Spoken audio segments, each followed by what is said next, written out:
muerte, 7 en adelante. En la conferencia anterior que acabo de compartir fue posiblemente el fundamento de la forma en la que las tentaciones nos atacan y de qué manera podemos nosotros discernir cuando es tentación y cuando no es tentación, y cuándo debemos nosotros de ejercitar el poder interno que Dios nos ha dado de voluntad en el Espíritu Santo, para que podamos nosotros soportar, resistir y aguantar las tentaciones.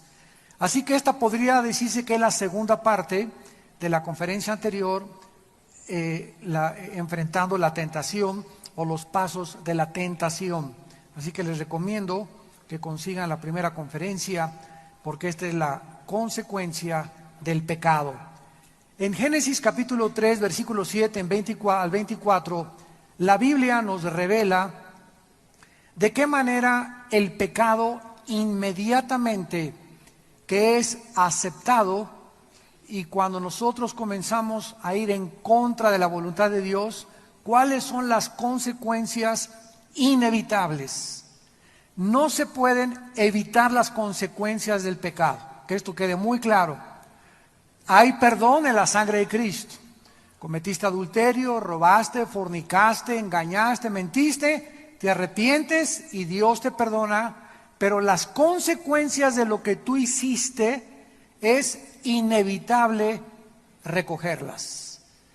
Entonces, la diferencia está en que cuando tú te arrepientes, vas a recoger la cosecha de todas maneras, pero la vas a recoger con Dios, porque Él te va a dar la gracia y la fuerza para animarte a seguir adelante, y ese pecado que te trajo desgracia, culpa, vergüenza a tu vida, ya no vuelvas a repetirlo, porque es importante aprender del pasado. Ya si no aprendemos de las cosas malas que hicimos en el pasado y las seguimos cometiendo, pues entonces ya no podemos llamarnos sabios ni inteligentes, sino la Biblia usa un término que se llama necio, o sea, terco a cumplir la voluntad de Dios.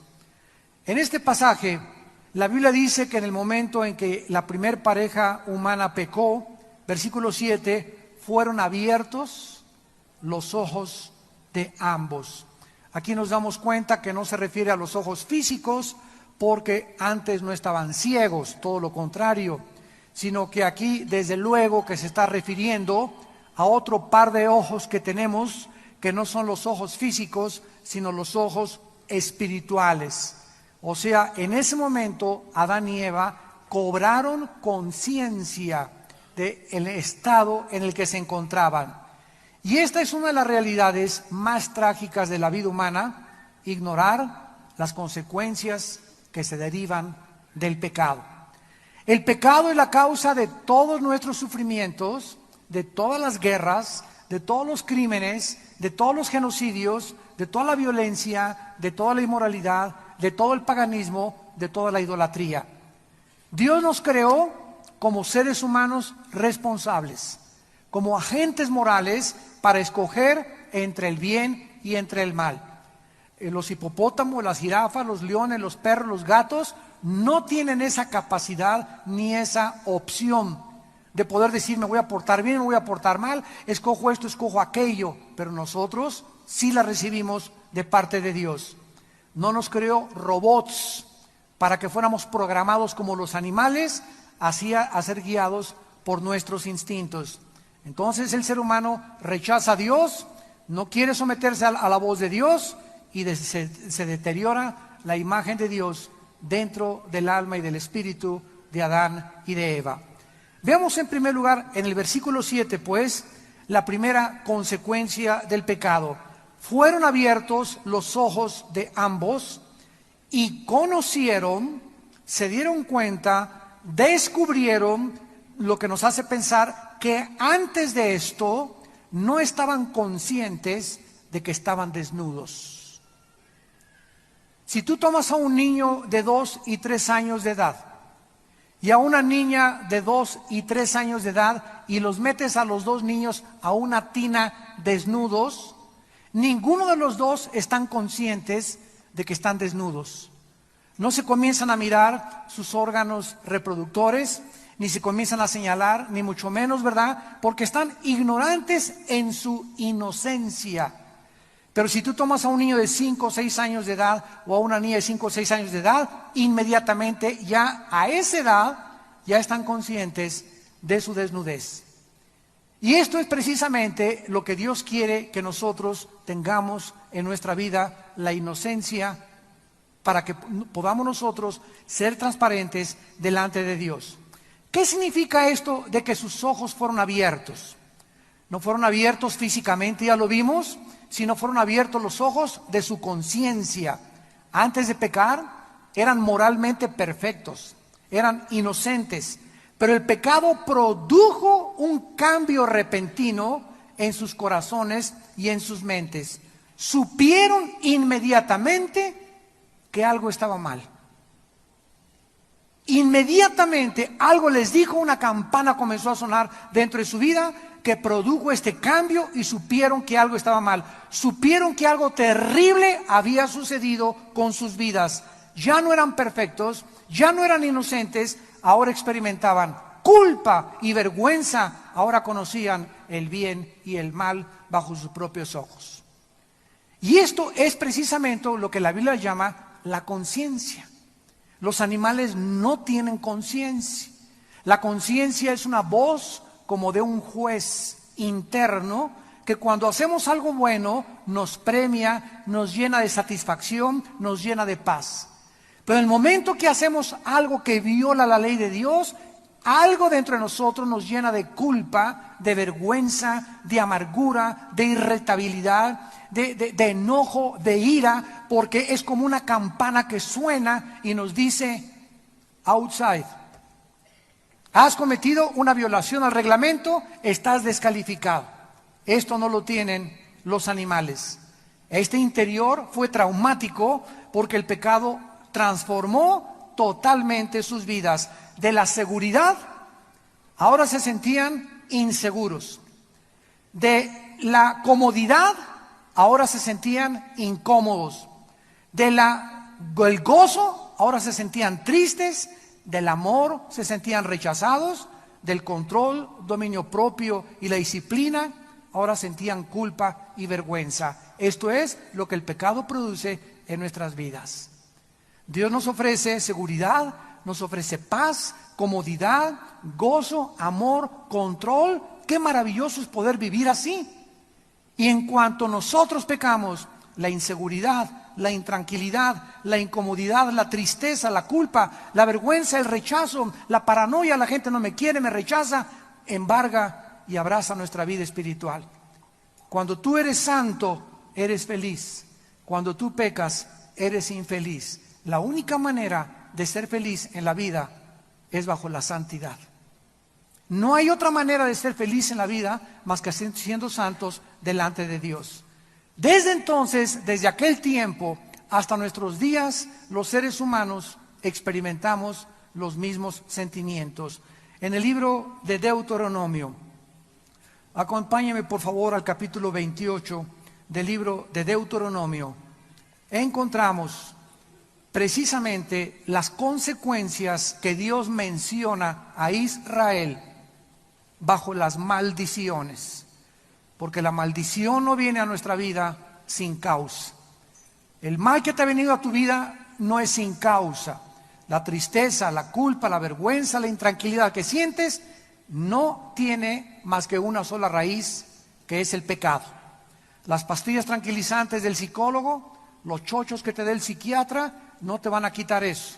Solamente van a mitigar tu conciencia y a producir químicamente algunos efectos en tu cerebro y en tu sistema nervioso para que puedan ser aminorados.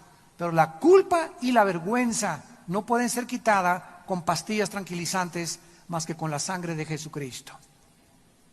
En Deuteronomio capítulo 28 dice la Biblia en el versículo 64 en adelante, 64 en adelante, Dios comienza a advertirle a Israel que los esparciría por todos los pueblos, desde un extremo de la tierra hasta el otro extremo.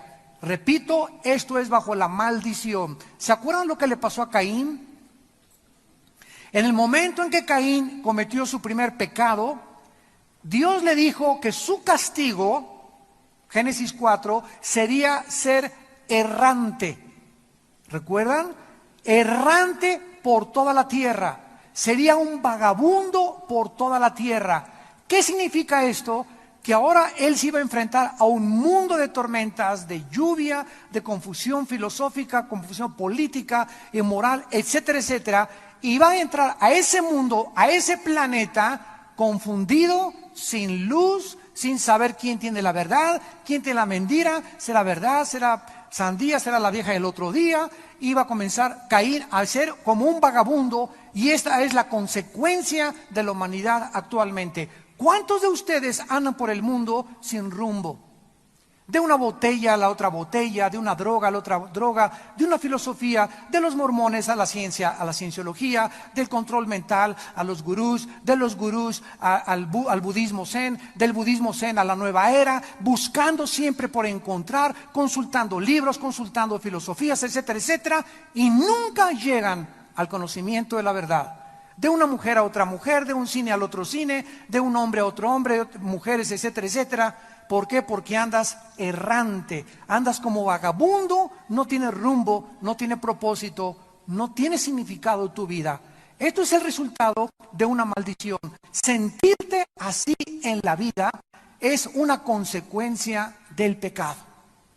Cuando Jesús dice, yo soy el camino, significa que cuando tú sigues a Jesús, caminas con confianza, con seguridad, con esperanza, porque sabes detrás de quién estás caminando. Como dijo Pablo, yo sé en quién he creído y sé que es fiel para guardar mi depósito. Pero cuando no tienes un camino, pruebas en un camino, y pruebas en otro camino, y pruebas con esta mujer, y pruebas con este hombre, y pruebas de aquí por allá, y tu rumbo y de tu vida no tiene meta ni propósito. Es una consecuencia del pecado. El pecado nos hace perder la dirección de nuestra vida. Dice a continuación en el versículo 65, y ni aún entre estas naciones descansarás, ni la planta de tu pie tendrá reposo, pues allí te dará Jehová corazón temeroso, desfallecimiento de ojos y tristeza de alma. Vemos en segundo lugar que la falta de descanso de la gente le hace a la gente recurrir pues a la cocaína, al pericazo, al toque de mota de la Golden de Acapulco, a un trago de tequila, buscar por allá, estás buscando, te vas a Acapulco y tienes que estar tomando y emborrachándote, no tienes paz, no tienes descanso, no puede amanecer un día en tu vida con tranquilidad, que te rías, que le ríes a tu esposa, que sepas que todo está en las manos de Dios, que todo está bajo el control de Dios. ¿Por qué? Porque la falta de descanso, de reposo, de tranquilidad, detrás de ello hay el pecado. ¿Qué dijo Jesús cuando vino al mundo? Vengan a mí todos ustedes. ¿Y a quienes les mandó el mensaje? A los que están cansados y trabajados. Jesús sabía la condición en la que el mundo se encontraba. Y a ustedes les hablo, dice Jesús, yo sé, por eso bajé del cielo y mi Padre me envió, porque yo conozco la condición en la que se encuentran. Ustedes no tienen reposo en su alma. Andan por todos lados buscando, vagando, etcétera, etcétera. Vengan a mí. ¿Y qué dijo Jesús? Que Él es la fuente del descanso. Vengan a mí y aprendan de humilde corazón y encontrarán descanso para vuestras almas. Dios no quiere que andemos todo el día cansados y hartos de la vida, y ya estoy cansado de esto y cansado de aquello. Toda esta condición de intranquilidad dentro de tu corazón es la consecuencia de tu falta de paz. ¿Por qué no tienes paz? Porque hay pecado en tu vida. Dice a continuación, versículo 65, Dios te dará corazón temeroso. Y comienza en tercer lugar el temor. Temor a la oscuridad, temor a las arañas, temor a subirte al elevador, temor de subirte al avión, temor en tu casa, que te asalten, que te roben, que te secuestren, temor que te deje tu novia, temor que te deje tu novio, que te deje tu esposa, que pierdas el seguro social. Temor, ¿qué es el temor? Es un sentimiento que se antepone ante algo que todavía no sucede. Todavía no sucede los temores que tú tienes, pero dentro de ti tienes desconfianza que puedan suceder. ¿Qué te hace vivir con ese temor ante el futuro? El pecado. ¿Cuál podría ser el pecado? Incredulidad. Lo que Dios dice, no te dejaré ni te desampararé. Porque mis pensamientos para ustedes, Jeremías 29:11, son de paz y de prosperidad, para que tengas el fin de tu vida que tú estás buscando. Yo soy tu pastor, nada te faltará. Pero muchos dicen en Hebreos 4, no han podido descansar por cuanto cuando oyeron la palabra no creyeron lo que se les decía. Para que podamos descansar tenemos que creer lo que oímos. Si estas palabras que tú estás oyendo en la Biblia en la mañana no las crees, no vas a descansar. ¿Por qué? Porque para poder descansar necesitas poner en práctica y creer lo que estás oyendo. Por lo tanto, no han entrado, dice el Señor, en mi reposo. Dice el versículo 66, y tendrás tu vida como algo que depende de ti. Estarás temeroso de noche y de día y no tendrás seguridad de tu vida. Por la mañana dirás, ¿quién diera que fuera la tarde? A la tarde dirás, ¿quién diera que ya amaneciera? Por el miedo de tu corazón, con que estarás amedrentado por lo que verán tus ojos. ¿Saben cómo se llama esto? De acuerdo a la psicología, se llama depresión. La psicología clasificó como depresión el sentimiento de una persona que cuando se levanta en la mañana dice, ¡ay! Se pone el cojín aquí. Como quisiera seguirme dormido. No tengo ganas de levantarme. No tengo a qué levantarme. Otra vez va a ser el mismo día, la misma rutina. Oh, ya quisiera, me quisiera mejor morir. Esto se llama depresión. ¿Por qué viene esa depresión? Esa falta de ánimo para vivir y de desgano para poder sobrevivir, viene del pecado. Te has separado de Dios, no tienes esperanza, no tienes dirección, no tienes un propósito por el cual vivir, levantarte. Este es el día que ha hecho Jehová, nos gozaremos y nos alegraremos en él, como dicen los salmos. Ah, qué lindo está el sol, qué lindo me voy a levantar ahorita a leer la Biblia, voy a orar, voy a buscar a quien testificarle, voy a tratar de hacer en mi trabajo eficaz, voy a ser honesto, etcétera, etcétera. Cuando se pierde esta visión, viene la depresión. Y si tú mantienes esa depresión 2 o 3 o 4 días, se convierte en un estado mental tan peligroso que puede inclusive hacerte llevar al suicidio. Las personas suicidas son las personas que han llegado a un momento en su vida donde no hay puertas. Ya no tengo escapatoria, ya no hay puertas, mi vida no va a cambiar, va a seguir siendo igual, mejor me pinto para la otra vida. Sin saber que al pintarse para la otra vida y al escaparse de esta vida, van a ir a otra vida peor, porque vas a amanecer en el infierno. Dice el versículo 67, ¿quién diera que fuera mañana? Por el miedo de tu corazón, con que estarás amedrentado. En segundo lugar, la segunda consecuencia del pecado es que perdieron la santidad. Perdieron el sentido de justicia y perdieron la verdad de sus vidas. La santidad, la justicia y la verdad, apúntalas, santidad, justicia y verdad, Efesios 4, 23 al 24, son las características de la imagen y semejanza de Dios dentro de nosotros. Vamos a leerlas rápidamente, porque cuando Pablo escribió a la iglesia de Éfeso, mencionándoles que a Dios le interesa restaurar dentro de nosotros la santidad, la justicia y la verdad, es porque estas tres características de nuestro carácter se perdieron con la caída humana. Dice en Efesios 4, 23 y 24, renovaos en el espíritu de vuestra mente. O sea, mi mente, antes de ser cristiano, no estaba renovada, estaba envejecida, viciada, engañada con las filosofías humanas. Soy cristiano y comienza la renovación, volver mi mente a hacerla nueva. ¿Cómo? A través del Espíritu. ¿Que usa el Espíritu? la palabra de Dios. Romanos 12:2. Renovaos por medio de la renovación de vuestro entendimiento. Entonces, el Espíritu Santo entra a mi vida para que mientras yo esté cerca de la palabra de Dios va a renovar mi mente. ¿Por qué quiere Dios renovar nuestra mente? Para que nos vistamos ¿de quién? ¿Qué dice Efesios 4:24? Del nuevo hombre. Entonces hay un viejo hombre y hay un nuevo hombre. El viejo hombre es lo que éramos. El nuevo hombre es la recreación de la nueva imagen de Dios dentro de nosotros. Y la Biblia dice, creados según Dios en la justicia y santidad de la verdad. Cuando nosotros perdimos a Dios y perdimos la comunión con Dios, perdimos el sentido de la santidad.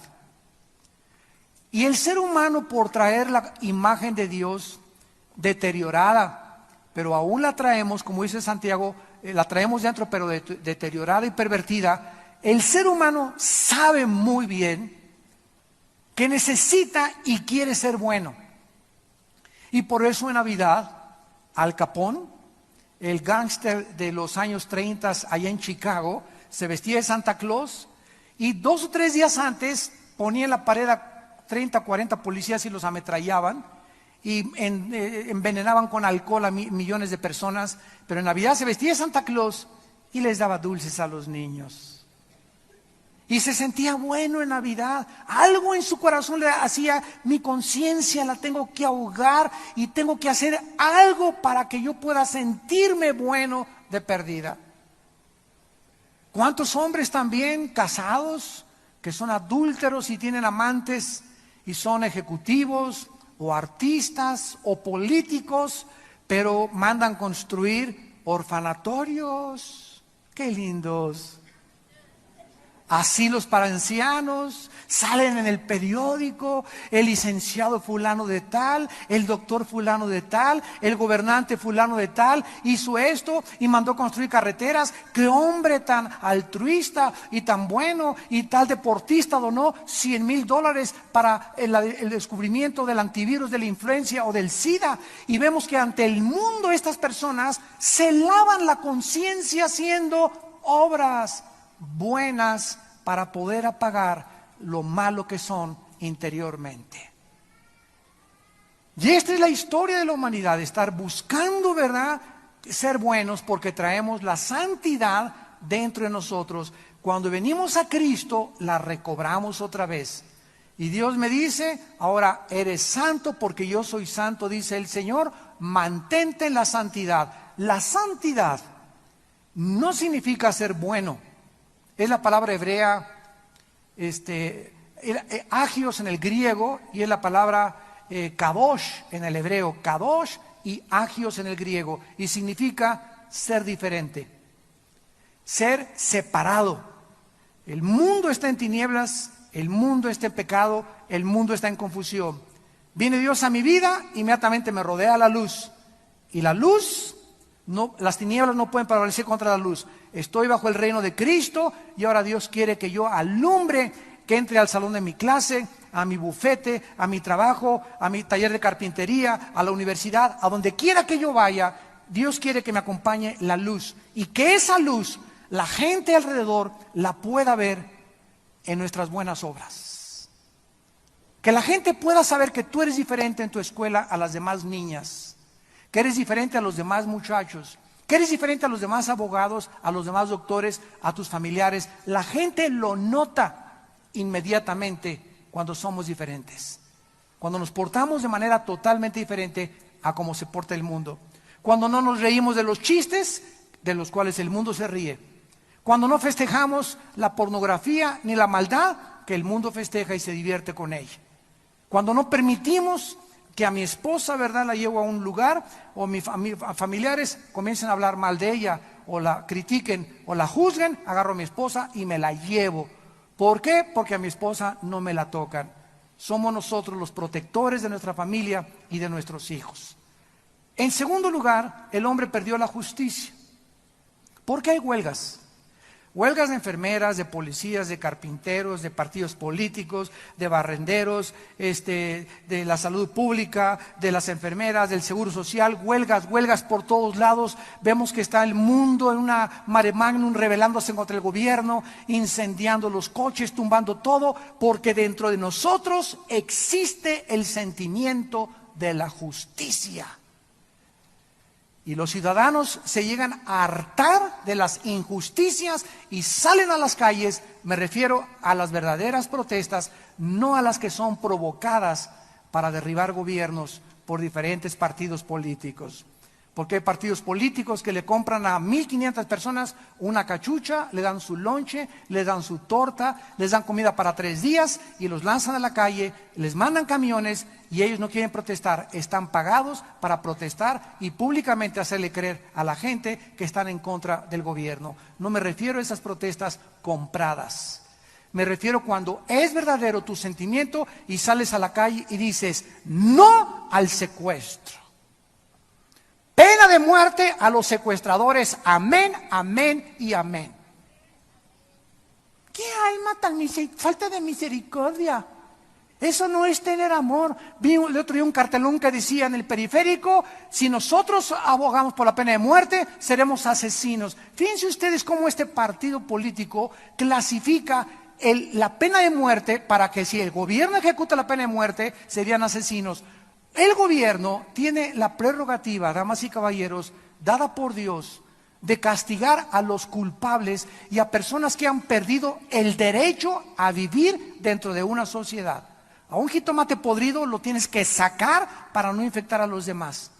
¿Cuántos de nosotros estamos hartos de que puedan secuestrar a tu hijo, a tu hija, a tu persona, etcétera, etcétera, de personas que ya no son seres humanos, son animales? Son animales, que son como tigres, como hienas que están tratando de acabar con la sociedad. A esas personas, y ellos cuando han sido capturados lo han dicho públicamente: yo prefiero que me maten a 75 años de prisión.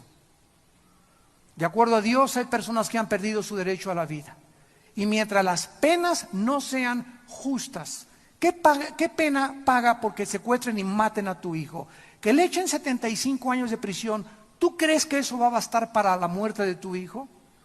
¿Crees que es justo que sea la justicia satisfactoria en cuanto a 75? Piénsalo primeramente. ¿Crees que es justo 75 años o con eso se compensa la muerte de tu hijo? La respuesta es no. Como no hay años ni castigo para compensar el valor de un alma humana, Dios dijo: el que derrame sangre, por el hombre su sangre será derramada. No fue por la falta de misericordia, entiéndanlo, tenían que madurar. Fue para que entendiésemos el valor del alma humana, para que pudiéramos comprender cuánto vale una vida a los ojos de Dios. Solo otra vida la puede pagar. ¿Me van comprendiendo? Mis pensamientos no son nuestros pensamientos, dice el Señor, pero está tan distorsionada. Estamos tan envejecidos en nuestros pensamientos y reflexiones filosóficas que el ser humano dice: la pena de muerte es asesino. Asesino es matar con premeditación, alevosía, ventaja o venganza. Eso es. El gobierno, al ejecutar la pena de muerte, no se está vengando, es retribución. No confundas venganza con la palabra retribución. Consulta el diccionario Larousse o el diccionario de la lengua y la literatura española para que veas la diferencia entre vengarte y entre retribuir o darle a una persona lo que sus pecados merecen. Pero nosotros no podemos comprender esto porque la justicia fue deteriorada. Cuando recibimos a Cristo, comenzamos a recibir otra vez el sentido de la justicia. Dice en 1 Juan 3, el que hace justicia es nacido de Dios. El papá que es cristiano es justo con su esposa. Mi esposa trabaja 7 días a la semana, o digo, yo trabajo 7 días a la semana, y mi esposa no tiene un solo día de descanso.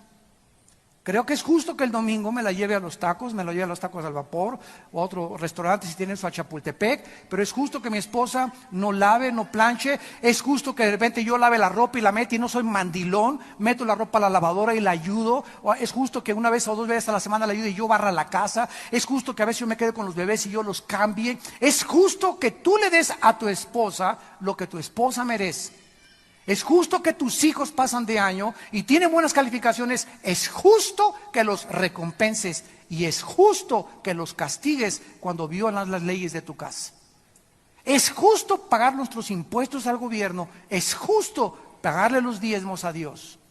El que hace justicia es nacido de Dios. Regresa a nosotros el sentimiento de la justicia y finalmente el sentimiento de la verdad fue la consecuencia de haberlo perdido por el pecado. ¿Qué es la verdad? Estudiantes que me escuchan ustedes por la televisión de las universidades, pregúntale al maestro que tú quieras al más grande premio Nobel de literatura, de antropología, de arqueología, de ciencia, de lo que física, matemáticas, ¿qué es la verdad? Ningún ser humano hasta este momento te va a responder más que igual que ¿qué es la luz? Pues es un fluido de electrones, es una corriente que pasa y no se puede más que decir, ¿verdad? Pues es una corriente de electrones, etcétera, etcétera, que es lo que es la luz. Y la verdad, cuando Pilato le dijo a Cristo, ¿qué es la verdad? Se volteó Pilato y se fue, porque si Cristo se hubiera volteado y le hubiera dicho, yo soy la verdad, Pilato no lo hubiera creído. ¿Saben lo que significa la palabra verdad? Apúntalo, para que eduques a tu profesor. Es la palabra griega aletinos, con TH, aletinos, y significa la realidad en contraste con la apariencia. La realidad en contraste con la apariencia. Vamos por orden. Esto es lo que significa la palabra verdad en el original griego, de donde se deriva nuestro lenguaje castellano y las raíces etimológicas del latín y del castellano. Aletinos, la realidad en contraste con la apariencia. En otras palabras, cuando Jesús dijo que Él era la verdad, síganme con mucho cuidado, cuando Jesús dijo, yo soy la verdad, de acuerdo a la definición que acabas de escuchar, ¿qué estaba diciendo Jesús? Yo soy la única realidad que existe. Todas las demás cosas en el mundo donde tú vives son apariencias.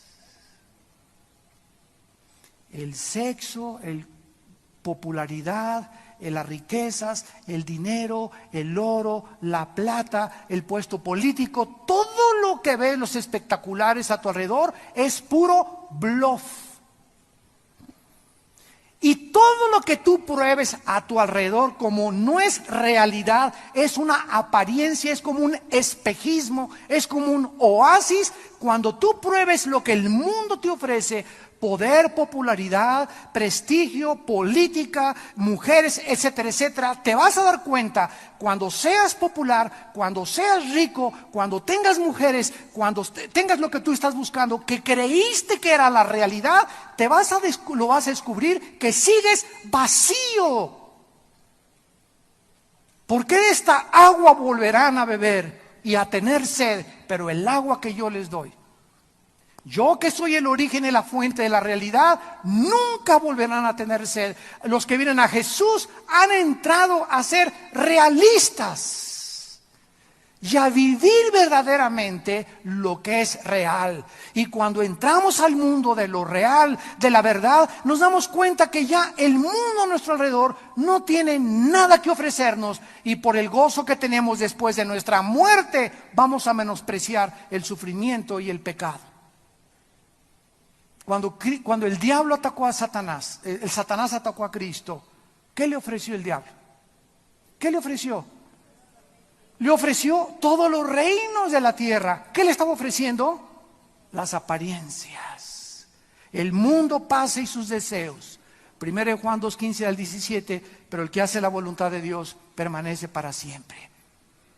No améis las cosas del mundo, dice 1 Juan 2:15, ni el mundo. ¿Por qué? Porque no es cierto. No es verdad, no es una realidad.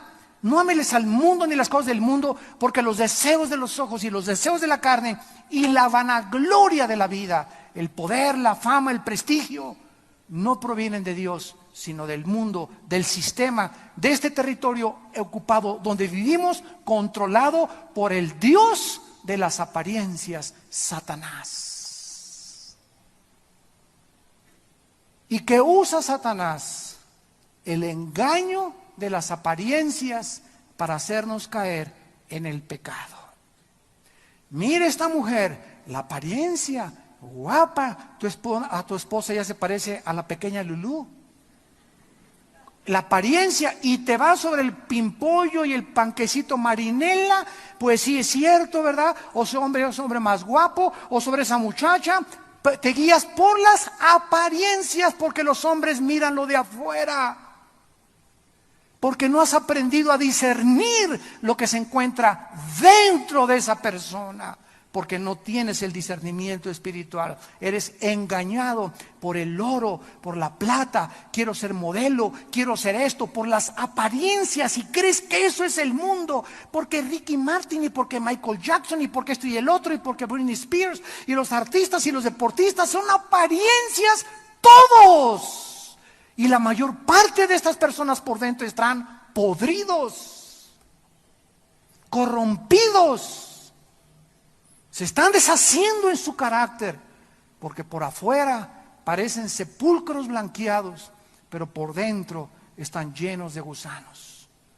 Cuando venimos a Cristo, comenzamos a caminar en la realidad.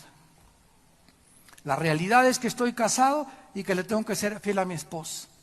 Y es verdad que va a haber 2.500 millones de personas mejores o tal vez que mi esposa, pero es mi esposa.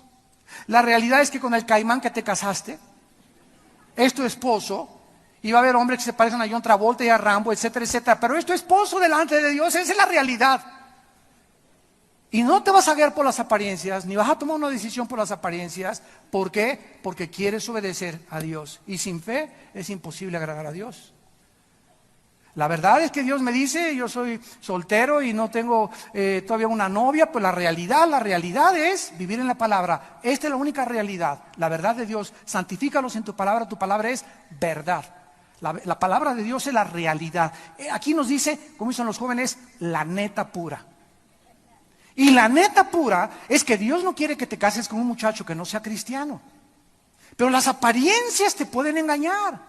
Y te puedes dejar guiar por su guapura, por su coche, por su prestigio, por la muchacha bonita o lo que sea. Y si te dejas guiar por las apariencias y no por la realidad, vas a ser engañado, engañada.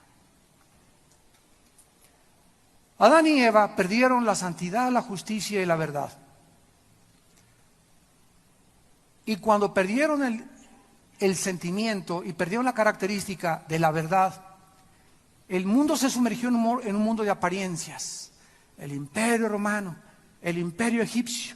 Cuando Moisés descubrió a Dios, dice en Hebreos 11, no estimó el ser igual o llamarse hijo de la hija de Faraón. Síganlo, ahora lo entienden. Moisés tenía en el palacio de Egipto trajes Roberts, puro zapato Florsheim, ya se cambió de Canadá Florsheim.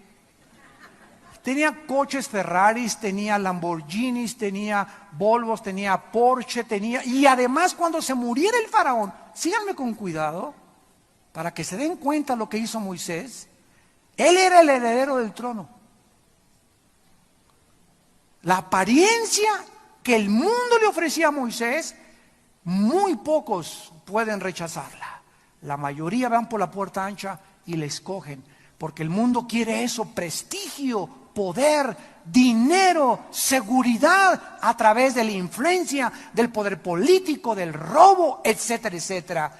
Y cuando Moisés, por el otro lado, Dios le ofrecía irse a sufrir con su pueblo al desierto, en lugar de los palacios, las cortinas, los tapetes persas, los candelabros franceses del palacio del faraón, y de que él iba a ser el próximo emperador si el emperador se muriera, Moisés rehusó llamarse hijo de la hija del faraón, teniendo por mayores riquezas.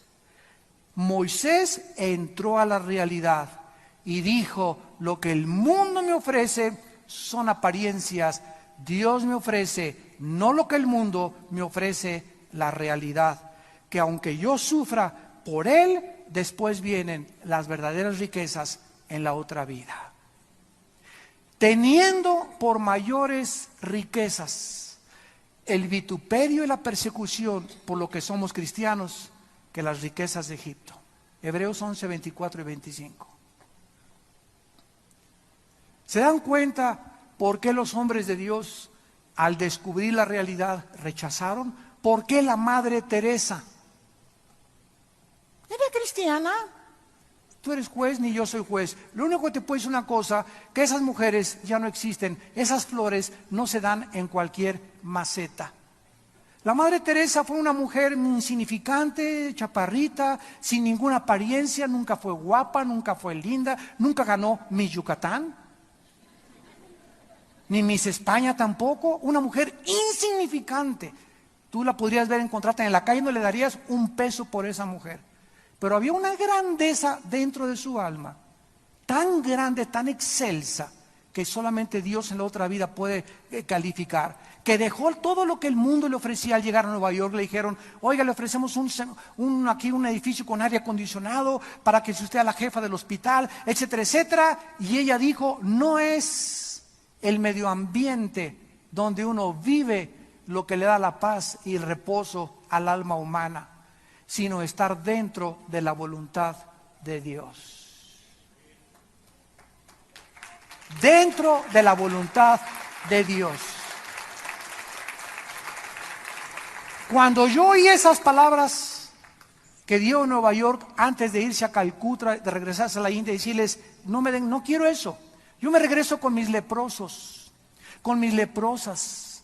Ahí a la suciedad, a oler los malos olores de mis enfermos, porque ahí es donde yo sé que es mi llamado, porque el mundo pasa y las cosas que el mundo me ofrece, pero yo sé que en este momento, este es mi llamado, vivir para los demás. Y les dijo, ¿saben una cosa? Ahí es donde yo soy feliz.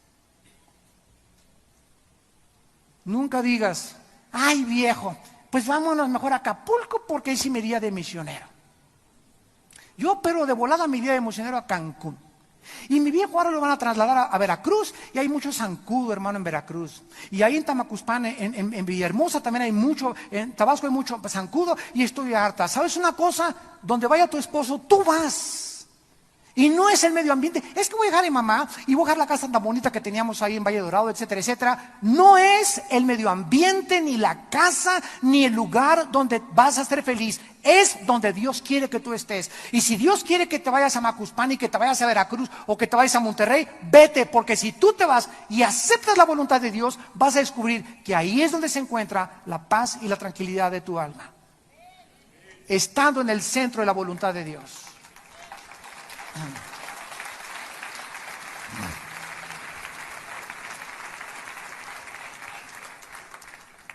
Eso es vivir en la realidad, en la verdad, y no en las apariencias que el mundo nos quiere engañar. En tercero y penúltimo lugar, ellos quisieron taparse el pecado. Dice en Génesis capítulo 3, versículo 7, inmediatamente que descubrieron y cobraron conciencia de su desnudez, cosieron hojas de higuera y se hicieron delantales. Desde entonces, los seres humanos, en cuanto pecan, han buscado la manera de esconder el pecado, de tapar el pecado. La persona que siempre trata de esconder su pecado para que nadie lo descubra, lo hace porque lo hace, para ocultar su vergüenza que experimenta al pecar. Pero la Biblia dice en el Salmo 66, 18, si en mi corazón hubiera visto yo la iniquidad, el Señor no me habría escuchado. Proverbios 28, 13, porque el que encubre sus pecados no prosperará, mas al que los confiesa y se aparta, recibirá misericordia. Tapar tu pecado, cubrir tu pecado, esconder tu pecado es lo peor que puedes hacer. Hace mucho tiempo había un hombre en Estados Unidos muy, famoso. Le decían casi que iba a ser el sucesor de Billy Graham. Y este hombre, muy famoso en Estados Unidos, predicador evangelista que llenaba estadios, comenzó en su vida íntima a irse con prostitutas. Y estuvo durante 6 meses después de sus campañas. Él no escogía a la hermana del coro, ni una hermanita de la iglesia, porque sabía que lo iban a descubrir muy pronto. Él pensó: las prostitutas nunca me van a descubrir. ¿Por qué? Porque es un mundo aparte, y se iba a las zonas rojas de los prostíbulos de las ciudades, donde iba disfrazado para acostarse con prostitutas. Pasaron 6 meses, fue descubierto, y fueron 3 hombres de Dios a hablar a su casa y le dijeron: fulano de tal, tú necesitas retirarte del ministerio, irte 1 año o 2 años a los montes, etcétera, etcétera, para que seas sanado de ese demonio que tú traes ya, ¿verdad?, de inmoralidad y de inmundicia sexual. Él dijo: está bien, pero él estaba ganando en esa época millones de dólares y tenía un sueldo. Entonces él siguió, después de que lo exhortaron, siguió con su vida escondida. Según él: nadie me ve, no me ha pasado nada, sigo predicando, sigo siendo pastor. Y entonces cayó por segunda vez y lo volvieron a descubrir 2 pastores. Llegaron con este hombre de Dios en aquel tiempo y le dijeron: estás suspendido de nuestra denominación. Tú ya no puedes. Le retiraron sus credenciales de la denominación que él pertenecía, y él en ese momento, ya por no arrepentirse, el pecado comienza a afectar el razonamiento.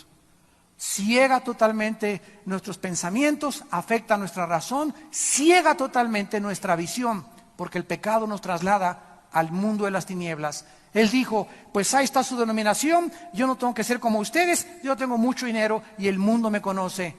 Y siguió predicando. Y entonces, a los 8 meses, en San Diego, California, un policía vio un coche que andaba zigzagueando y lo detuvo.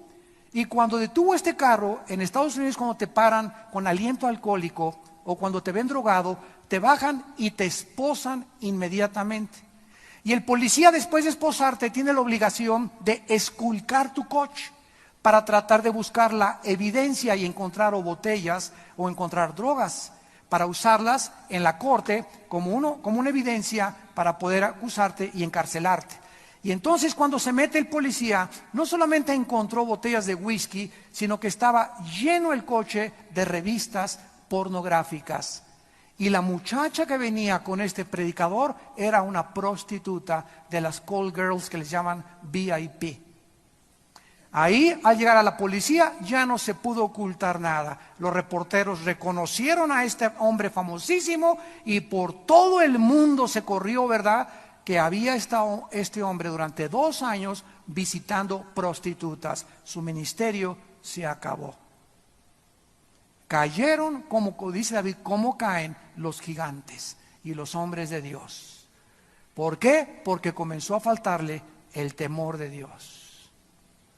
Dice el apóstol Pablo en la primera carta a Timoteo, capítulo 5, 1 Timoteo capítulo 5, versículo 24 y 25, los pecados de algunos hombres se hacen patentes antes que ellos vengan a juicio, mas a otros se le descubren después. Asimismo se hacen manifiestas las buenas obras, y las que son de otra manera no pueden permanecer ocultas. Tus pecados y mis pecados, cristiano que me escuchas, no se pueden esconder jamás, porque Dios nos examina, sus párpados nos ven, y a ningún lado, en ningún prostíbulo, en ningún hotel, en ningún puerto de revistas, en ningún blockbuster que nadie te vea y que tú rentas esos videos, tarde o temprano se va a descubrir. Dios lo tiene que sacar a la luz, si es que Él es un Dios justo. Y si hasta este momento tú has creído que porque no ha pasado nada y sigue tu vida normal, puedes seguir pecando. Quiero decirte una cosa, que vives engañado, porque en el momento que menos tú lo pienses, viene el quebrantamiento. El que quebrantado endurece la cerviz, ya no habrá medicina para él. Y si tú no paras con la vida que llevas ahorita a escondidas, y el amante que tienes, y las relaciones de fornicación que tienes con tu novio, si ustedes no detienen a tiempo, cuando oyen la voz de Dios y se arrepienten de su pecado, la paga del pecado es la muerte. Dios no puede ser burlado. Lo tiene Dios que sacar a la luz tarde o temprano. Acuérdate de estas palabras. Y Dios les invita en esta mañana a que vengan al trono de la gracia a recibir perdón bajo la sangre de Jesucristo, para que dejes lo que estás haciendo y entiendas que tienes que tener el temor de Dios en tu vida y en tu corazón para que puedas enfrentar la vida con paz y con tranquilidad, porque las consecuencias del pecado son la separación de Dios y de la comunión con Dios. Oremos. Padre, gracias por tu palabra.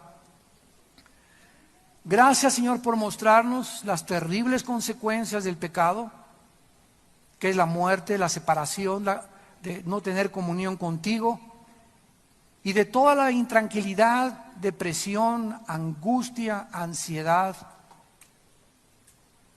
temores, paranoias, esquizofrenias, manías depresivas, todos estos calificativos que actualmente la psicología ha dado y que tratan de arreglar con pastillas y con medicinas, solo pueden tener solución bajo la sangre del Hijo de Dios.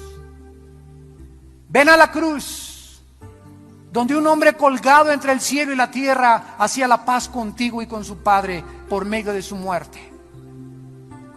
¿Cuánto mayor castigo piensan que merecerá el que pisotee esta sangre y tenga por inmunda la sangre del pacto y afrenten al Espíritu de verdad? Mas en la sangre de Cristo hay perdón, porque hay gracia y misericordia para aquellos que reconocen que no pueden encubrir sus pecados. Ahí desde donde estás en esta tarde, yo te invito a que le digas a Dios en el silencio de tu corazón: Señor, soy un pecador. Dile a Dios en este momento, confiésaselo a Él, el pecado que tú tienes. Sí, dile: Señor, ando con esta mujer, me estoy acostando con mi novio, tengo un amante, no te puedo mentir, tú lo sabes. Dame el poder de dejar este pecado. Odio el pecado, lo quiero abandonar. No quiero seguir pecando contra ti. Quiero tener tu paz, tu descanso, tu tranquilidad, tu perdón. Ya no quiero vivir con esta culpa, ni con esta vergüenza, ni con esta paranoia por culpa de mis pecados y del engaño en que vivo, de creer que me voy a salir con la mía, porque no es verdad. Estoy viviendo una apariencia, pero no estoy en la realidad. La realidad es que necesito arrepentirme y venir a ti. Te invito, Señor, a mi vida, te pido perdón por mis pecados. Quiero estar cerca de ti, Señor, porque solo en tu presencia hay plenitud de gozo. Y te pido que me devuelvas esa paz, esa verdad, ese sentimiento de justicia y de santidad que necesito para ser verdaderamente feliz y vivir para los demás. En el nombre de Jesús, amén. Gracias a Dios por su palabra. Gracias a Dios que seguimos siendo exhortados todos, que seguimos siendo consolados y que seguimos siendo edificados. La vida es muy difícil, vivimos tiempos muy peligrosos.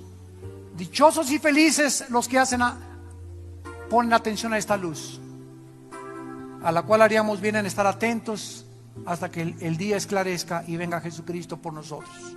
Amemos la Biblia, obedezcamos la Biblia. Es la única realidad que hay. Fuera de este libro todo es falso, apariencia, temporal. No es verdad. Es un oasis, es un espejismo que te quiere deslumbrar los ojos. No caigas en esa trampa. Los peces en el mar ven un anzuelo con algo que brilla, brilla, brilla, brilla. El pez no sabe qué es. Se llama carnada. ¿Y qué hace el pez? Muerde el anzuelo, engañado por el brillo, que es alimento, y queda trabada su vida y es sacado y es muerto. Y así es el pecado.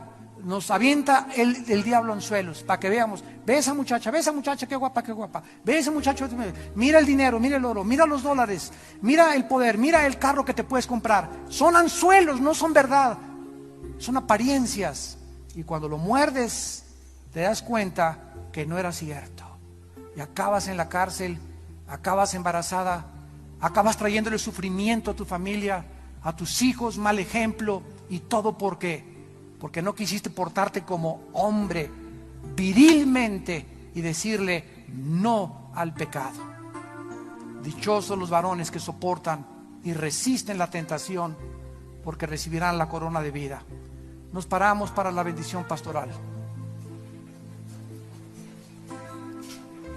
Dios bendiga tu vida en esta tarde, y tu esposa y a tu esposo y tu matrimonio y a tus hijos. Dios bendiga tu vida y te ponga sobre ti paz. Dios bendiga tu entrada y tu salida. Dios bendiga tus propiedades. Dios pueda verdaderamente fortalecer tu hombre interior para que te portes virilmente como un guerrero de Dios. Dios bendiga tu vida, mujer, para que puedas ser la ayuda idónea de tu esposo y prepararte para tu futuro matrimonio y el ejemplo que a tus hijos les has de dar. Dios bendiga tu trabajo y Dios bendiga todo aquello sobre lo cual pones tus manos, para que andemos como es digno de Dios, llevando fruto en toda buena obra, creciendo en el conocimiento y la santidad y dando testimonio de que verdaderamente somos hijos e hijas de un Dios que mandó a su Hijo a morir en una cruz y pagar por nuestros pecados. Yo los bendigo en el nombre de Cristo. Amén. Que tengan mucha paz.